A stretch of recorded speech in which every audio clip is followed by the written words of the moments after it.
옛날 옛적 사람의 발길이 거의 닿지 않는 깊은 산골에 한 늙은 나무꾼이 살고 있었습니다. 그는 일찍이 아내와 자식들을 모두 잃고 홀로 외롭게 지내는 노인이었지요. 하지만 그런 그에게도 목숨보다 귀한 3명의 손녀딸이 있었습니다. 3자매는 모두 미모가 무척이나 뛰어나 그 중에서도 셋째의 아름다움은 해와 달이 시샘할 정도라고들 했습니다.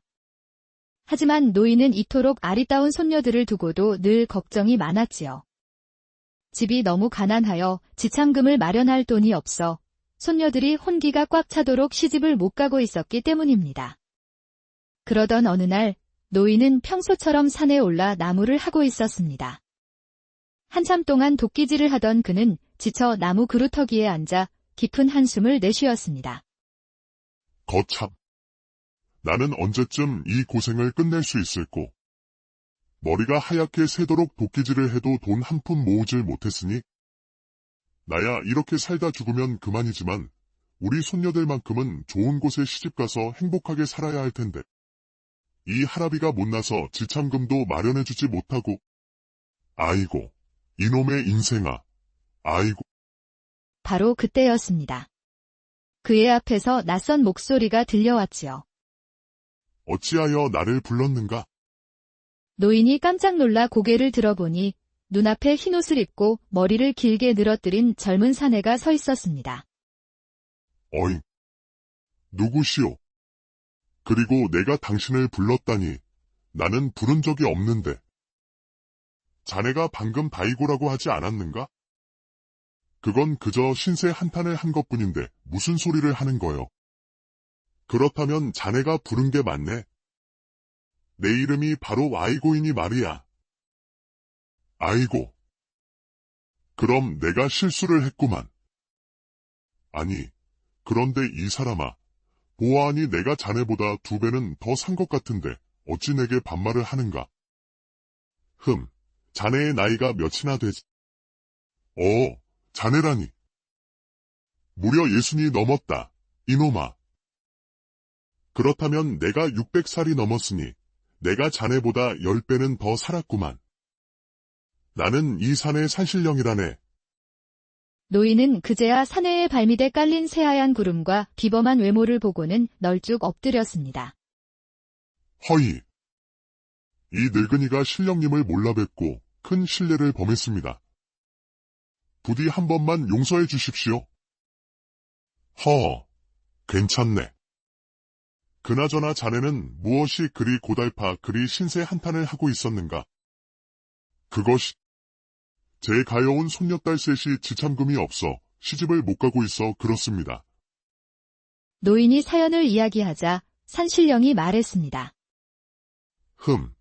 참으로 딱한 사정이로구나. 그렇다면 내 자네의 소원을 들어주지.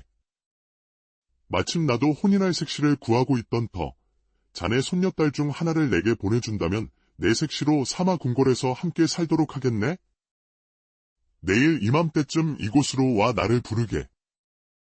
그럼 색시를 데리러 올 터이니? 산신령은 말을 마치자마자 구름을 타고 호련히 사라졌습니다. 아이고, 신령님. 참으로 감사합니다요. 신령이 떠나자마자 노인은 불이 나게 집으로 달려가 손녀들을 앞에 앉히고 산에서 있었던 일을 이야기했습니다. 하여 너희 셋 중 한 명을 신령님께 시집 보내고자 하는데 누가 가겠느냐? 노인의 말이 끝나기 무섭게 첫째가 손을 번쩍 들었습니다. 할아버지, 그걸 어찌 모르십니까? 이런 건 당연히 첫째인 제가 가야지요. 제가 나이도 제일 많고 혼기도 꽉 찼으니 그 자리는 제가 딱입니다. 그러자 둘째도 지지 않고 손을 들었습니다. 아니, 언니. 나이도 중요하지만 제일 중요한 건 사람된 데미가 아니겠어요. 저희 중에 제가 제일 속이 깊고 인품도 좋으니 신령님 색시로는 제가 가장 잘 어울릴 거예요. 그때 조용히 듣고 있던 셋째가 조심스럽게 입을 열었습니다. 할아버지, 제 생각은 조금 달라요. 신령님이 갑자기 나타나 색시를 구하신다니 뭔가 좀 꺼림칙해요. 아무래도 시집을 가지 않는 게 좋을 것 같아요. 참나. 할아버지가 맨날 예쁘다, 예쁘다 해주시니까 이제 못하는 말이 없구나. 시끄럽고 가기 싫으면 말아. 어차피 시집은 내가 갈 거니까. 무슨 소리야, 언니. 내가 갈 거라니까. 두 자매 사이에 싸움이 일어났고 노인은 이내 셋째의 손을 꼭 잡으며 말했습니다. 아가, 내 말이 맞다. 이 할애비도 처음엔 걱정이 되었단다. 하지만 내가 본 그분은 분명 신령님이셨어. 그리고 약속을 한 이상 이젠 물을 수도 없는 일이지. 그렇다면 신령님의 색시는 첫째로 하도록 하자꾸나. 첫째가 나이도 제일 많고 무엇보다 혼사에는 순서가 있는 법이니 그게 옳을 게다. 다음 날 아침 노인은 첫째 손녀를 정갈하게 단장시켜 약속 장소로 데려갔습니다. 아이고, 신령님.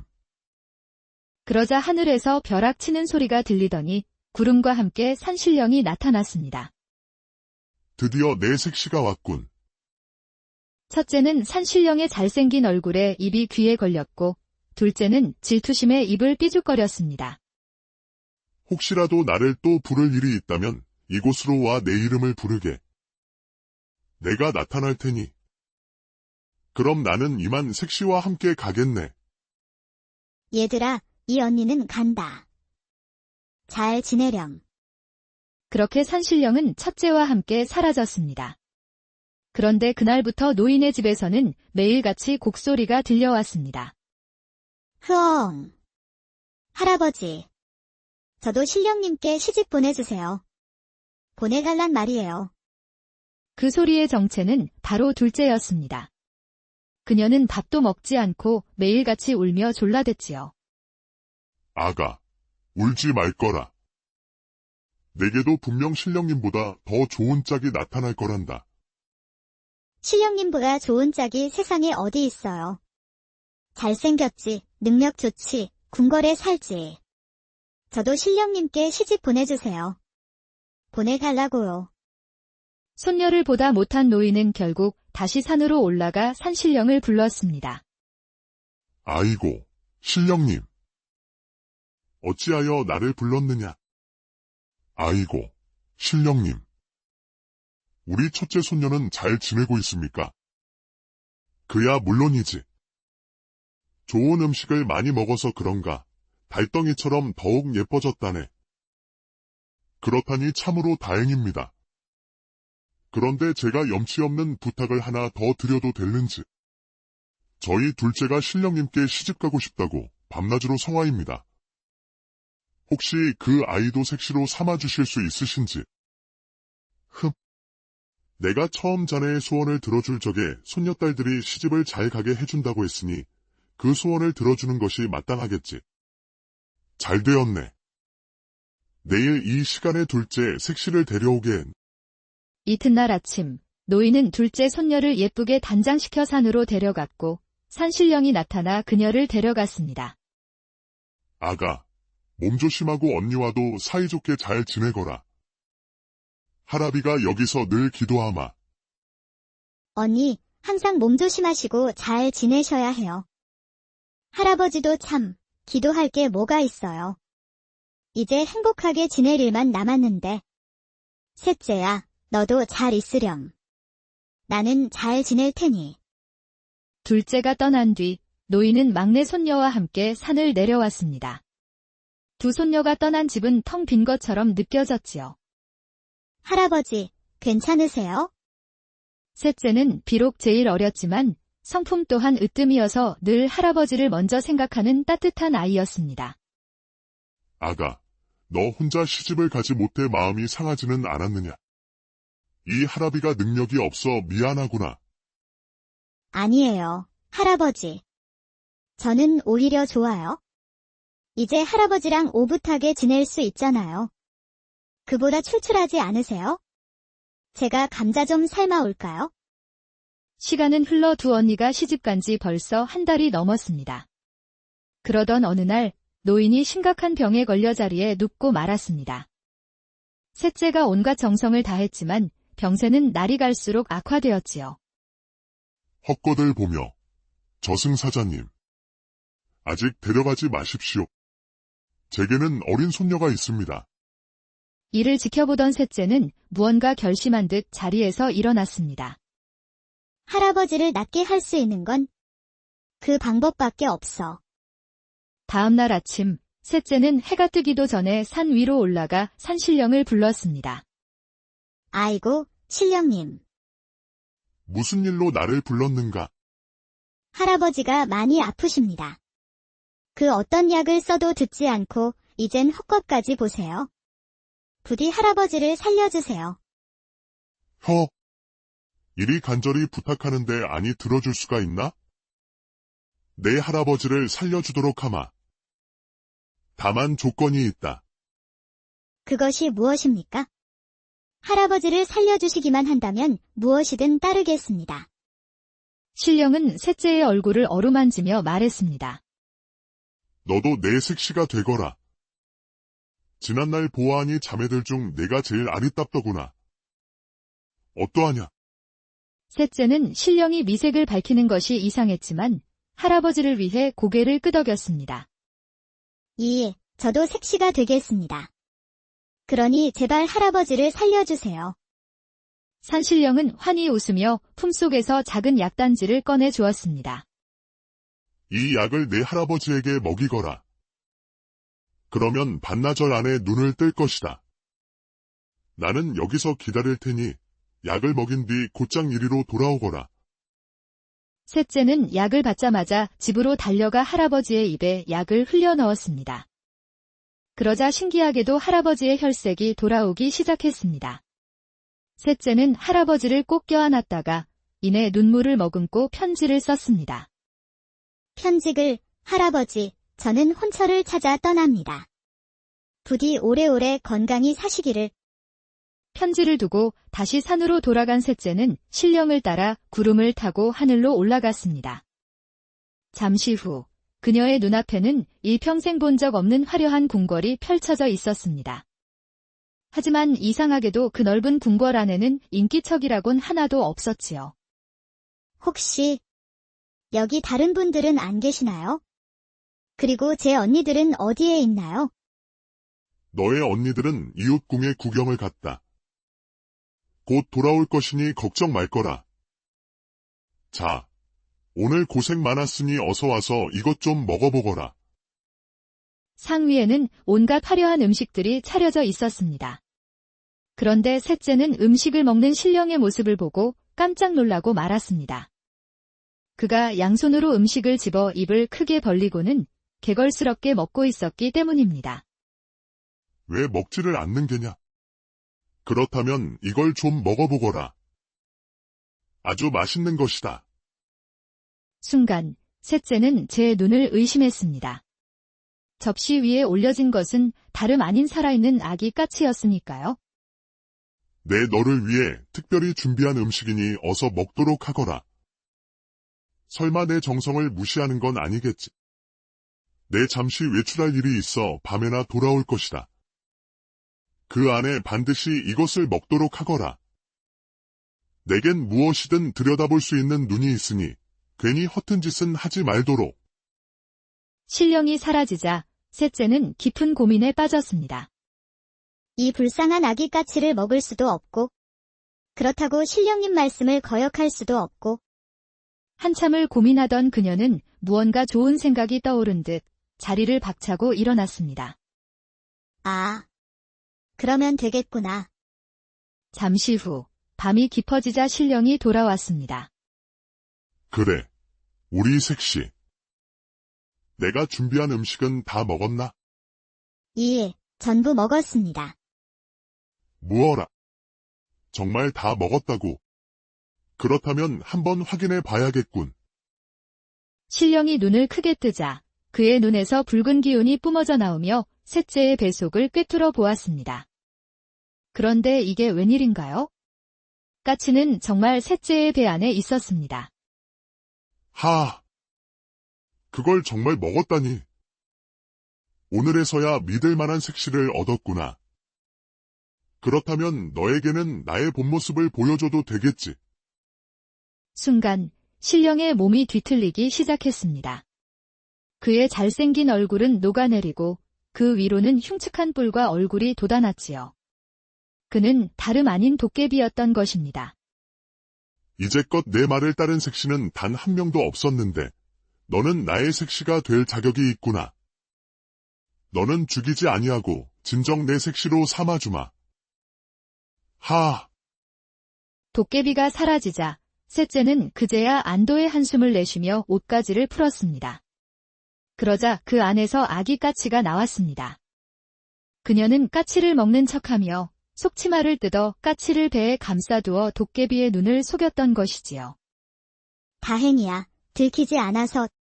얼른 도망치렴. 셋째는 까치를 창밖으로 날려보냈고 그날 이후 도깨비와 함께 궁에서 지내게 되었습니다. 그러던 어느 날 도깨비가 외출 준비를 하며 작은 호리병과 열쇠 꾸러미를 내밀었습니다. 이것은 내가 가장 아끼는 것들이다. 이 호리병 안에는 죽은 사람도 살리는 약이, 이 열쇠는 내 보물창고인 뒷광을 여는 열쇠다. 내가 돌아올 때까지 조심히 가지고 있거라.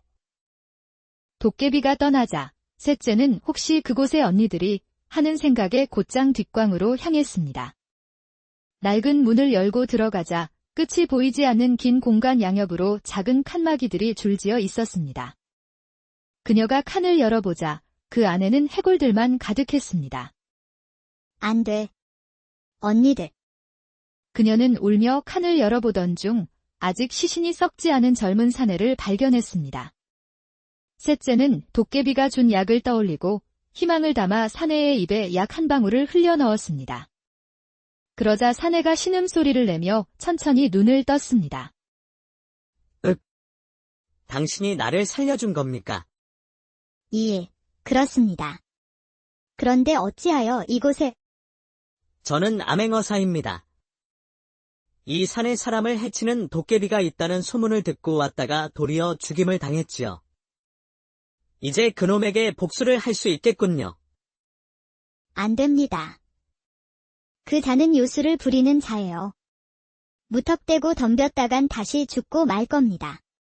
제가 그 자의 약점을 알아올 테니 그때까지 이곳에 숨어 계세요. 이튿날 돌아온 도깨비는 뒷광이 그대로인 것을 보고 셋째를 완전히 믿게 되었습니다. 정말 믿음직한 내 색시로고. 사실 너를 시험하기 위함이었다. 이제는 너를 완벽히 믿어도 되겠어. 그날 이후 셋째는 도깨비의 환심을 사며 기회를 엿보았습니다. 서방님, 궁금한 게 있는데 서방님처럼 강한 분도 무서워하는 게 있으신가요? 서방님을 모시다가 혹 실수를 할까 걱정이 되어 그럽니다. 허허, 기특한 내 색시. 내가 무서워하는 것은 딱 하나, 바로 버드나무 잎이다. 그 잎이 내 몸에 닿기만 하면 나는 꼼짝없이 쓰러지고 말지. 하지만 걱정 마라. 이미 이 주변의 버드나무는 모두 뽑아버렸으니. 약점을 알게 된 셋째는 도깨비가 다시 외출한 틈을 타 버드나무를 찾아 헤맸지만 찾을 수 없었습니다. 그녀가 절망하던 그때 어디선가 까치 울음소리가 들려왔습니다. 바로 그녀가 살려주었던 그 아기 까치였습니다. 까치는 셋째를 이끌고 날아갔고 마침내 크고 오래된 버드나무 한 그루가 있는 곳으로 안내했습니다. 세상에, 내가 날 도와준 거구나. 정말 고마워.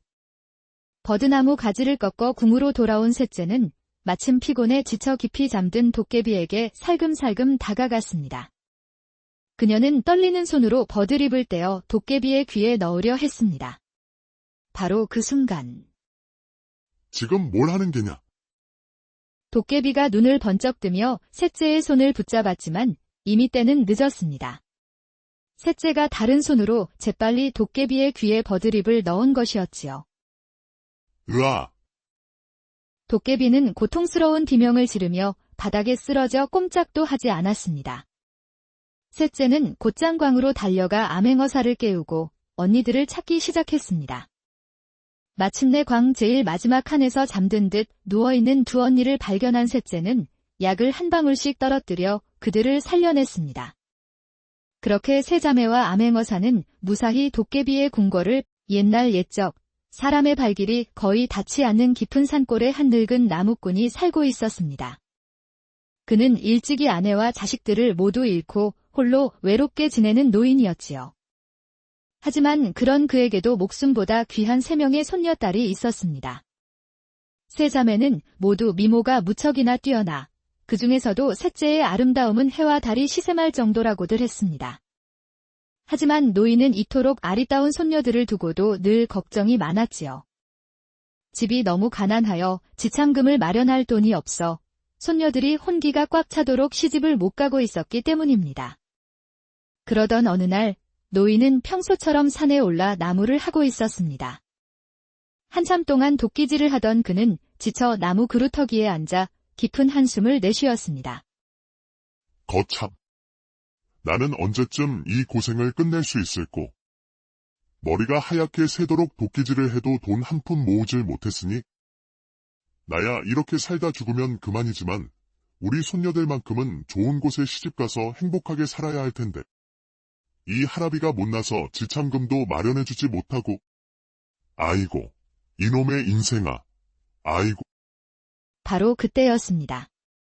그의 앞에서 낯선 목소리가 들려왔지요. 어찌하여 나를 불렀는가? 노인이 깜짝 놀라 고개를 들어보니 눈앞에 흰옷을 입고 머리를 길게 늘어뜨린 젊은 사내가 서 있었습니다. 어잉. 누구시오? 그리고 내가 당신을 불렀다니 나는 부른 적이 없는데. 자네가 방금 다이고라고 하지 않았는가? 그건 그저 신세 한탄을 한 것뿐인데 무슨 소리를 하는 거요? 그렇다면 자네가 부른 게 맞네. 내 이름이 바로 아이고이니 말이야. 아이고. 그럼 내가 실수를 했구만. 아니, 그런데 이 사람아, 보아하니 내가 자네보다 2배는 더 산 것 같은데 어찌 내게 반말을 하는가? 자네의 나이가 몇이나 되지? 자네라니.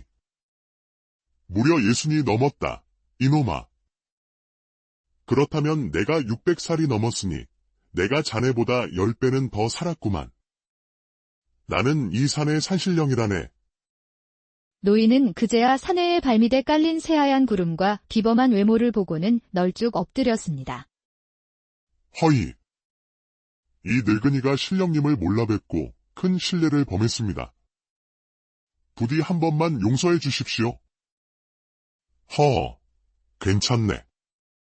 그나저나 자네는 무엇이 그리 고달파 그리 신세 한탄을 하고 있었는가? 그것이 제 가여운 손녀딸 셋이 지참금이 없어 시집을 못 가고 있어 그렇습니다. 노인이 사연을 이야기하자 산신령이 말했습니다. 참으로 딱한 사정이로구나. 그렇다면 내 자네의 소원을 들어주지. 마침 나도 혼인할 색시를 구하고 있던 터 자네 손녀딸 중 하나를 내게 보내준다면 내 색시로 사마궁궐에서 함께 살도록 하겠네? 내일 이맘때쯤 이곳으로 와 나를 부르게. 그럼 색시를 데리러 올 터이니? 산신령은 말을 마치자마자 구름을 타고 호련히 사라졌습니다. 아이고, 신령님. 참으로 감사합니다요. 신령이 떠나자마자 노인은 불이 나게 집으로 달려가 손녀들을 앞에 앉히고 산에서 있었던 일을 이야기했습니다. 하여 너희 셋 중 한 명을 신령님께 시집 보내고자 하는데 누가 가겠느냐? 노인의 말이 끝나기 무섭게 첫째가 손을 번쩍 들었습니다. 할아버지, 그걸 어찌 모르십니까? 이런 건 당연히 첫째인 제가 가야죠. 제가 나이도 제일 많고 혼기도 꽉 찼으니 그 자리는 제가 딱입니다. 그러자 둘째도 지지 않고 손을 들었습니다. 아니, 언니. 나이도 중요하지만 제일 중요한 건 사람된 데미가 아니겠어요. 저희 중에 제가 제일 속이 깊고 인품도 좋으니 신령님 색시로는 제가 가장 잘 어울릴 거예요. 그때 조용히 듣고 있던 셋째가 조심스럽게 입을 열었습니다. 할아버지, 제 생각은 조금 달라요. 신령님이 갑자기 나타나 색시를 구하신다니 뭔가 좀 꺼림칙해요. 아무래도 시집을 가지 않는 게 좋을 것 같아요. 참나. 할아버지가 맨날 예쁘다, 예쁘다 해주시니까 이제 못하는 말이 없구나. 시끄럽고 가기 싫으면 말아. 어차피 시집은 내가 갈 거니까. 무슨 소리야, 언니. 내가 갈 거라니까. 두 자매 사이에 싸움이 일어났고 노인은 이내 셋째의 손을 꼭 잡으며 말했습니다. 아가, 내 말이 맞다. 이 할애비도 처음엔 걱정이 되었단다.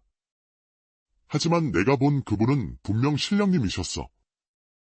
그리고 약속을 한 이상 이젠 물을 수도 없는 일이지.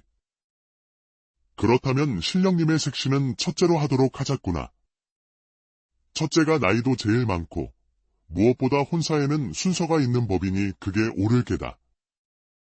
다음 날 아침 노인은 첫째 손녀를 정갈하게 단장시켜 약속 장소로 데려갔습니다.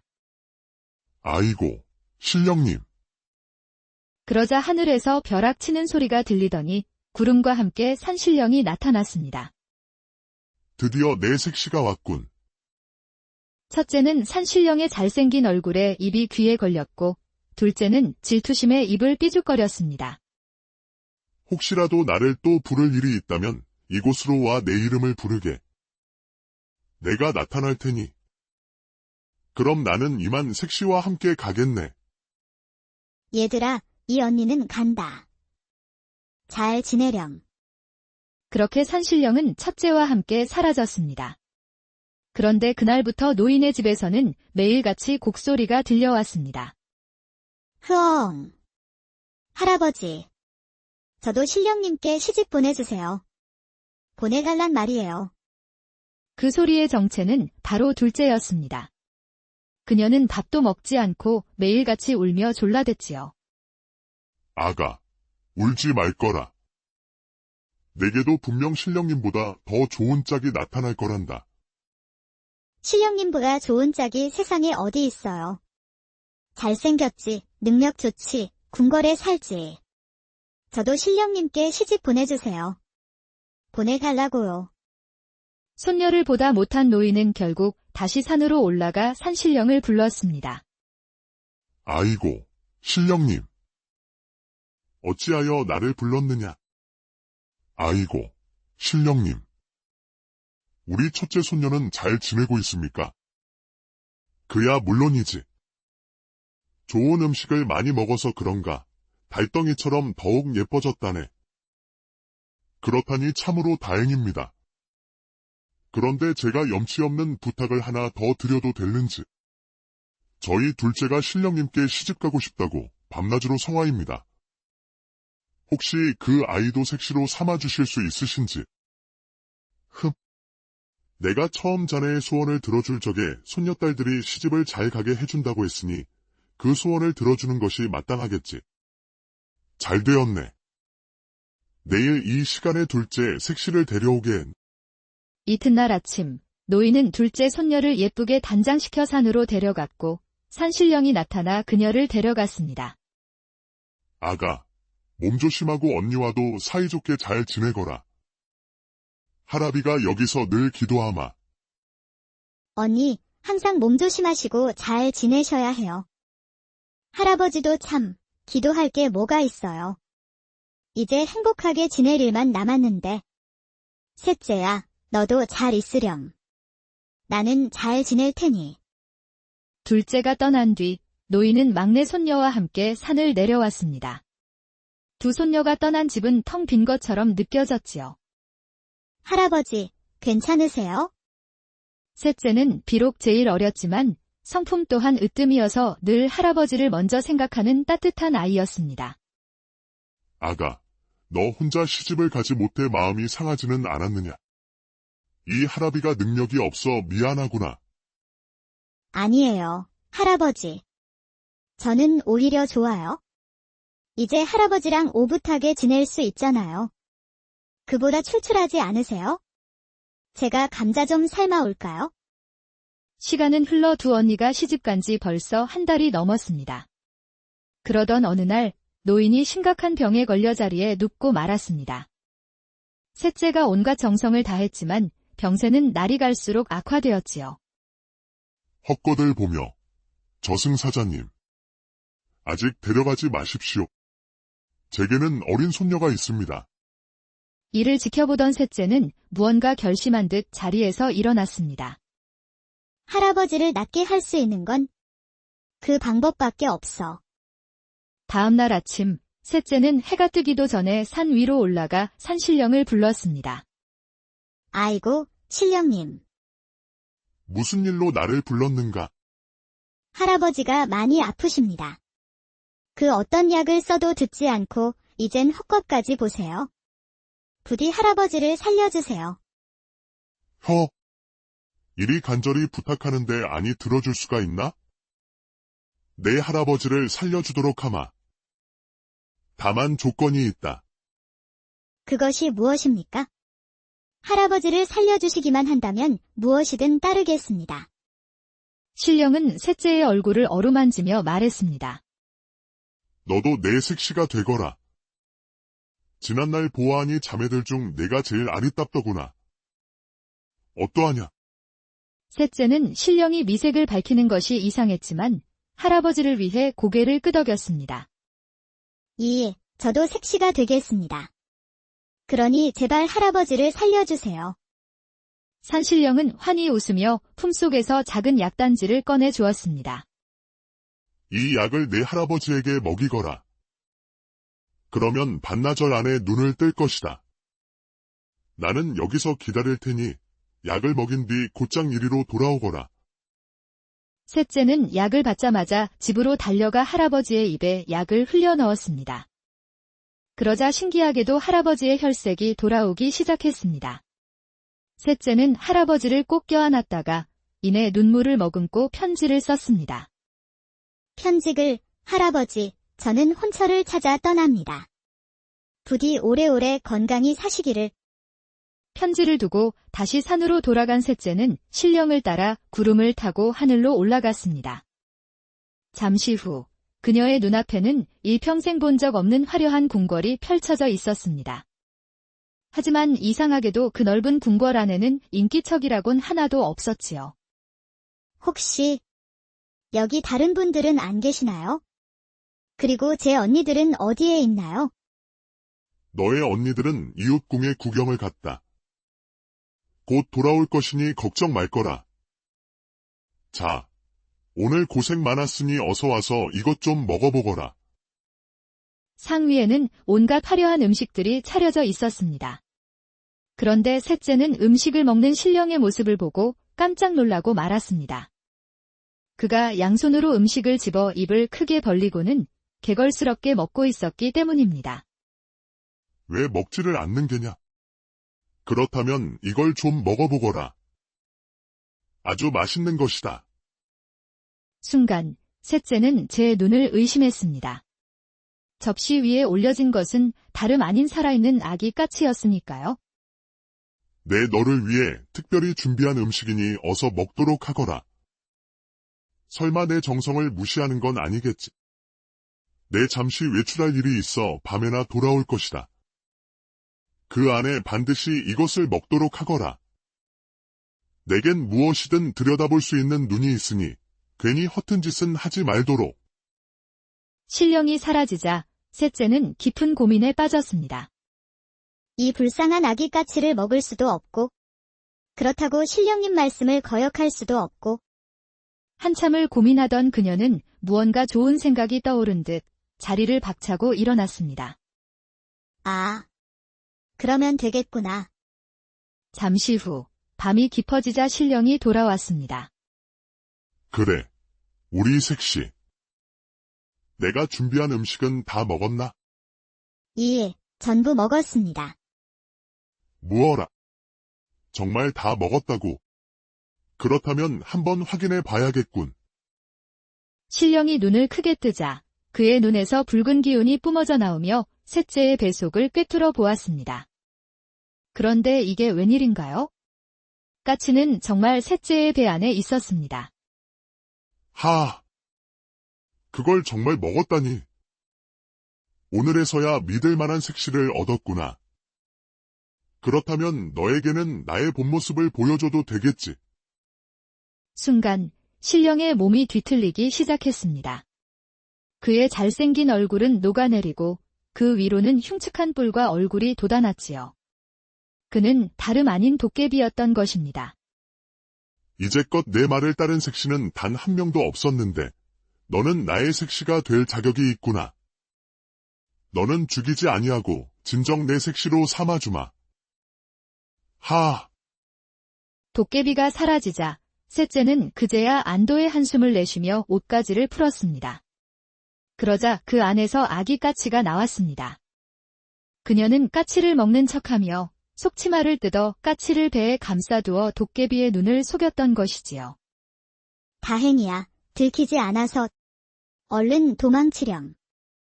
셋째는 까치를 창밖으로 날려보냈고 그날 이후 도깨비와 함께 궁에서 지내게 되었습니다. 그러던 어느 날 도깨비가 외출 준비를 하며 작은 호리병과 열쇠 꾸러미를 내밀었습니다. 이것은 내가 가장 아끼는 것들이다. 이 호리병 안에는 죽은 사람도 살리는 약이, 이 열쇠는 내 보물창고인 뒷광을 여는 열쇠다. 내가 돌아올 때까지 조심히 가지고 있거라. 도깨비가 떠나자 셋째는 혹시 그곳의 언니들이 하는 생각에 곧장 뒷광으로 향했습니다. 낡은 문을 열고 들어가자 끝이 보이지 않는 긴 공간 양옆으로 작은 칸막이들이 줄지어 있었습니다. 그녀가 칸을 열어보자 그 안에는 해골들만 가득했습니다. 안 돼. 언니들. 그녀는 울며 칸을 열어보던 중 아직 시신이 썩지 않은 젊은 사내를 발견했습니다. 셋째는 도깨비가 준 약을 떠올리고 희망을 담아 사내의 입에 약 한 방울을 흘려 넣었습니다. 그러자 사내가 신음소리를 내며 천천히 눈을 떴습니다. 당신이 나를 살려준 겁니까? 예, 그렇습니다.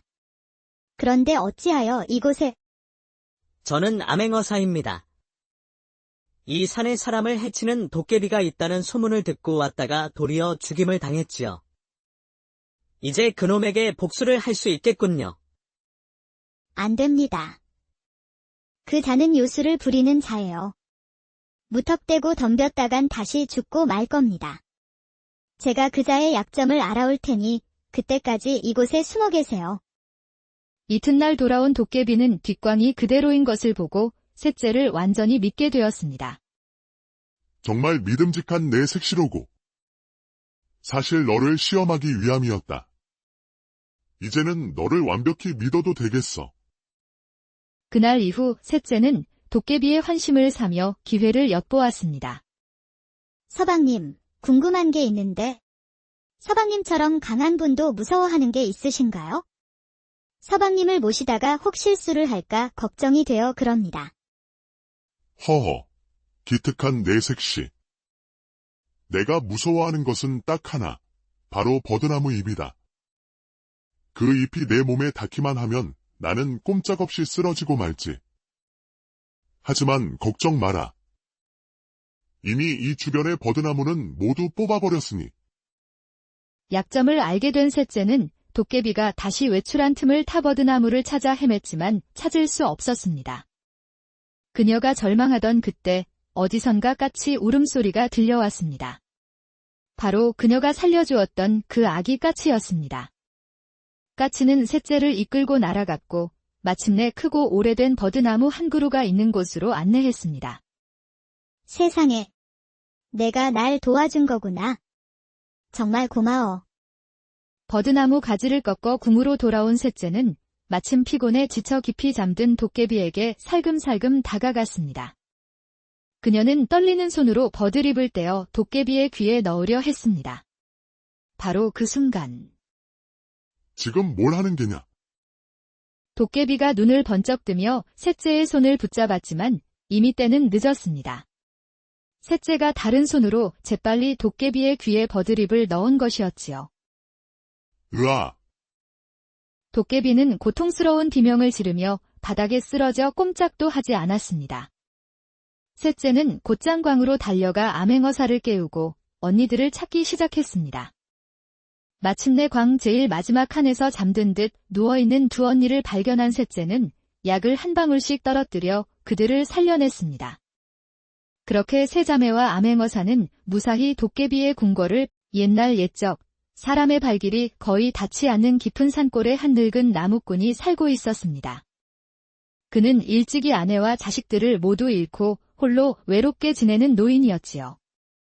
하지만 그런 그에게도 목숨보다 귀한 3명의 손녀딸이 있었습니다. 세 자매는 모두 미모가 무척이나 뛰어나 그 중에서도 셋째의 아름다움은 해와 달이 시샘할 정도라고들 했습니다. 하지만 노인은 이토록 아리따운 손녀들을 두고도 늘 걱정이 많았지요. 집이 너무 가난하여 지창금을 마련할 돈이 없어 손녀들이 혼기가 꽉 차도록 시집을 못 가고 있었기 때문입니다. 그러던 어느 날 노인은 평소처럼 산에 올라 나무를 하고 있었습니다. 한참 동안 도끼질을 하던 그는 지쳐 나무 그루터기에 앉아 깊은 한숨을 내쉬었습니다. 거참. 나는 언제쯤 이 고생을 끝낼 수 있을꼬. 머리가 하얗게 새도록 도끼질을 해도 돈 한 푼 모으질 못했으니 나야 이렇게 살다 죽으면 그만이지만 우리 손녀들만큼은 좋은 곳에 시집가서 행복하게 살아야 할 텐데 이 할아비가 못나서 지참금도 마련해주지 못하고 아이고 이놈의 인생아 아이고. 바로 그때였습니다. 그의 앞에서 낯선 목소리가 들려왔지요. 어찌하여 나를 불렀는가? 노인이 깜짝 놀라 고개를 들어보니 눈앞에 흰옷을 입고 머리를 길게 늘어뜨린 젊은 사내가 서 있었습니다. 어잉. 누구시오? 그리고 내가 당신을 불렀다니 나는 부른 적이 없는데. 자네가 방금 다이고라고 하지 않았는가? 그건 그저 신세 한탄을 한 것뿐인데 무슨 소리를 하는 거요? 그렇다면 자네가 부른 게 맞네. 내 이름이 바로 아이고이니 말이야. 아이고. 그럼 내가 실수를 했구만. 아니, 그런데 이 사람아, 보아하니 내가 자네보다 2배는 더 산 것 같은데 어찌 내게 반말을 하는가? 자네의 나이가 몇이나 되지? 자네라니. 무려 60이 넘었다, 이놈아. 그렇다면 내가 600살이 넘었으니 내가 자네보다 10배는 더 살았구만. 나는 이 산의 산신령이라네. 노인은 그제야 사내의 발밑에 깔린 새하얀 구름과 비범한 외모를 보고는 널쭉 엎드렸습니다. 허이.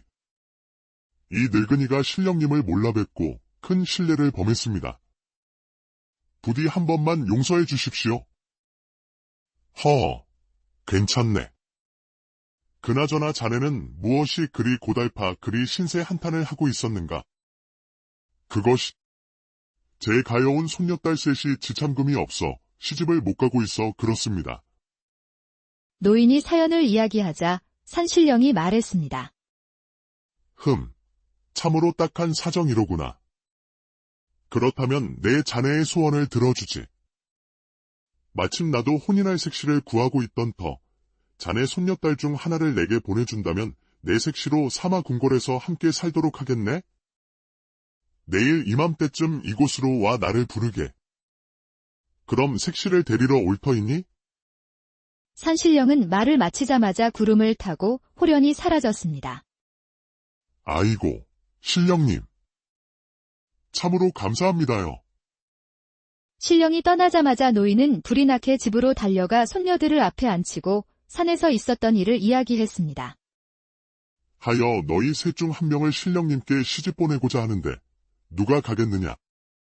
노인의 말이 끝나기 무섭게 첫째가 손을 번쩍 들었습니다.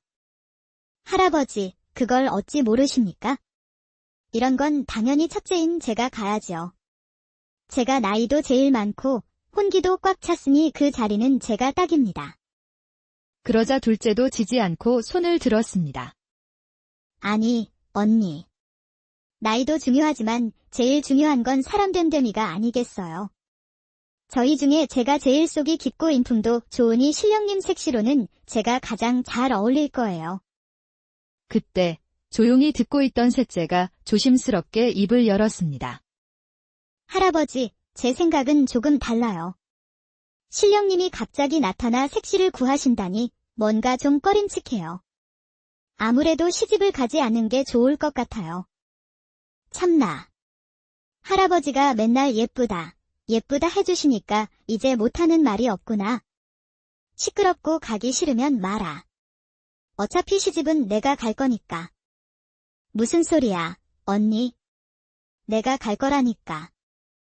두 자매 사이에 싸움이 일어났고 노인은 이내 셋째의 손을 꼭 잡으며 말했습니다. 아가, 내 말이 맞다. 이 할애비도 처음엔 걱정이 되었단다. 하지만 내가 본 그분은 분명 신령님이셨어. 그리고 약속을 한 이상 이젠 물을 수도 없는 일이지. 그렇다면 신령님의 색시는 첫째로 하도록 하자꾸나. 첫째가 나이도 제일 많고 무엇보다 혼사에는 순서가 있는 법이니 그게 옳을 게다. 다음 날 아침, 노인은 첫째 손녀를 정갈하게 단장시켜 약속 장소로 데려갔습니다. 아이고, 신령님. 그러자 하늘에서 벼락 치는 소리가 들리더니 구름과 함께 산신령이 나타났습니다. 드디어 내 색시가 왔군. 첫째는 산신령의 잘생긴 얼굴에 입이 귀에 걸렸고 둘째는 질투심에 입을 삐죽거렸습니다. 혹시라도 나를 또 부를 일이 있다면 이곳으로 와 내 이름을 부르게. 내가 나타날 테니. 그럼 나는 이만 색시와 함께 가겠네. 얘들아, 이 언니는 간다. 잘 지내렴. 그렇게 산신령은 첫째와 함께 사라졌습니다. 그런데 그날부터 노인의 집에서는 매일같이 곡소리가 들려왔습니다. 흐엉. 할아버지. 저도 신령님께 시집 보내주세요. 보내갈란 말이에요. 그 소리의 정체는 바로 둘째였습니다. 그녀는 밥도 먹지 않고 매일같이 울며 졸라댔지요. 아가, 울지 말 거라. 내게도 분명 신령님보다 더 좋은 짝이 나타날 거란다. 신령님보다 좋은 짝이 세상에 어디 있어요. 잘생겼지, 능력 좋지, 궁궐에 살지. 저도 신령님께 시집 보내주세요. 보내달라고요. 손녀를 보다 못한 노인은 결국 다시 산으로 올라가 산신령을 불렀습니다. 아이고, 신령님. 어찌하여 나를 불렀느냐?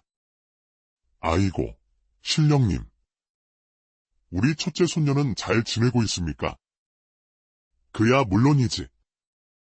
좋은 음식을 많이 먹어서 그런가 달덩이처럼 더욱 예뻐졌다네. 그렇다니 참으로 다행입니다. 그런데 제가 염치 없는 부탁을 하나 더 드려도 될는지. 저희 둘째가 신령님께 시집가고 싶다고 밤낮으로 성화입니다.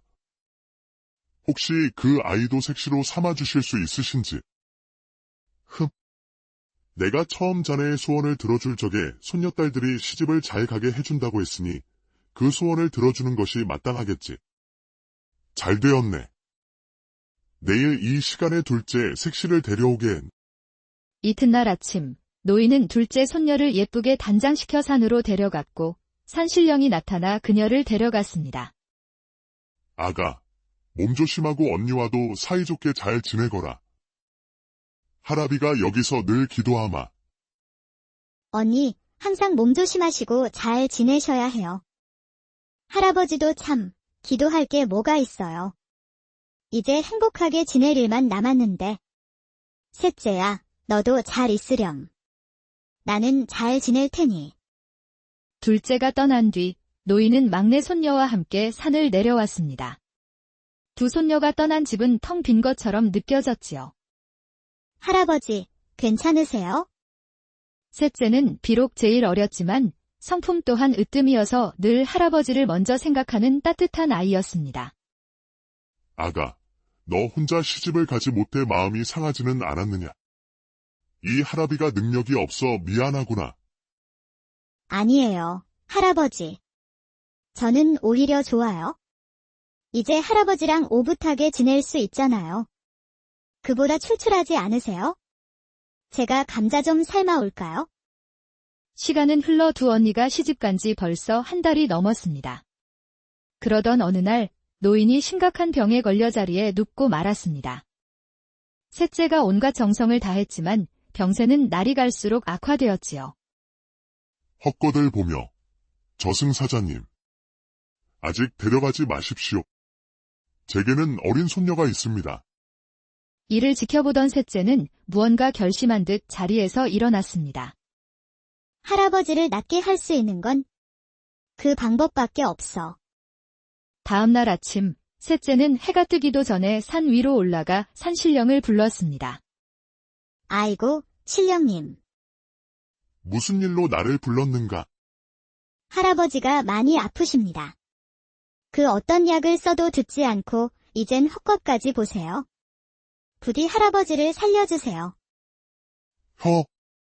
이리 간절히 부탁하는데 아니 들어줄 수가 있나? 내 할아버지를 살려주도록 하마. 다만 조건이 있다. 그것이 무엇입니까?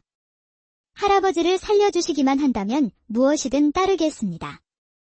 신령은 셋째의 얼굴을 어루만지며 말했습니다. 너도 내 색시가 되거라. 지난날 보아하니 자매들 중 내가 제일 아리답더구나. 어떠하냐? 셋째는 신령이 미색을 밝히는 것이 이상했지만 할아버지를 위해 고개를 끄덕였습니다. 저도 색시가 되겠습니다. 그러니 제발 할아버지를 살려주세요. 산신령은 환히 웃으며 품속에서 작은 약단지를 꺼내 주었습니다. 이 약을 내 할아버지에게 먹이거라. 그러면 반나절 안에 눈을 뜰 것이다. 나는 여기서 기다릴 테니 약을 먹인 뒤 곧장 이리로 돌아오거라. 셋째는 약을 받자마자 집으로 달려가 할아버지의 입에 약을 흘려 넣었습니다. 그러자 신기하게도 할아버지의 혈색이 돌아오기 시작했습니다. 셋째는 할아버지를 꼭 껴안았다가 이내 눈물을 머금고 편지를 썼습니다. 편직을, 할아버지, 저는 혼처를 찾아 떠납니다. 부디 오래오래 건강히 사시기를. 편지를 두고 다시 산으로 돌아간 셋째는 신령을 따라 구름을 타고 하늘로 올라갔습니다. 잠시 후 그녀의 눈앞에는 일평생 본 적 없는 화려한 궁궐이 펼쳐져 있었습니다. 하지만 이상하게도 그 넓은 궁궐 안에는 인기척이라곤 하나도 없었지요. 혹시 여기 다른 분들은 안 계시나요? 그리고 제 언니들은 어디에 있나요? 너의 언니들은 이웃궁에 구경을 갔다. 곧 돌아올 것이니 걱정 말거라. 자, 오늘 고생 많았으니 어서 와서 이것 좀 먹어보거라. 상 위에는 온갖 화려한 음식들이 차려져 있었습니다. 그런데 셋째는 음식을 먹는 신령의 모습을 보고 깜짝 놀라고 말았습니다. 그가 양손으로 음식을 집어 입을 크게 벌리고는 개걸스럽게 먹고 있었기 때문입니다. 왜 먹지를 않는 게냐? 그렇다면 이걸 좀 먹어보거라. 아주 맛있는 것이다. 순간 셋째는 제 눈을 의심했습니다. 접시 위에 올려진 것은 다름 아닌 살아있는 아기 까치였으니까요. 내 너를 위해 특별히 준비한 음식이니 어서 먹도록 하거라. 설마 내 정성을 무시하는 건 아니겠지. 내 잠시 외출할 일이 있어 밤에나 돌아올 것이다. 그 안에 반드시 이것을 먹도록 하거라. 내겐 무엇이든 들여다볼 수 있는 눈이 있으니 괜히 허튼 짓은 하지 말도록. 신령이 사라지자 셋째는 깊은 고민에 빠졌습니다. 이 불쌍한 아기 까치를 먹을 수도 없고, 그렇다고 신령님 말씀을 거역할 수도 없고. 한참을 고민하던 그녀는 무언가 좋은 생각이 떠오른 듯 자리를 박차고 일어났습니다. 그러면 되겠구나. 잠시 후 밤이 깊어지자 신령이 돌아왔습니다. 그래, 우리 색시. 내가 준비한 음식은 다 먹었나? 전부 먹었습니다. 무어라. 정말 다 먹었다고. 그렇다면 한번 확인해 봐야겠군. 신령이 눈을 크게 뜨자 그의 눈에서 붉은 기운이 뿜어져 나오며 셋째의 뱃속을 꿰뚫어 보았습니다. 그런데 이게 웬일인가요? 까치는 정말 셋째의 배 안에 있었습니다. 그걸 정말 먹었다니. 오늘에서야 믿을 만한 색시를 얻었구나. 그렇다면 너에게는 나의 본 모습을 보여줘도 되겠지. 순간 신령의 몸이 뒤틀리기 시작했습니다.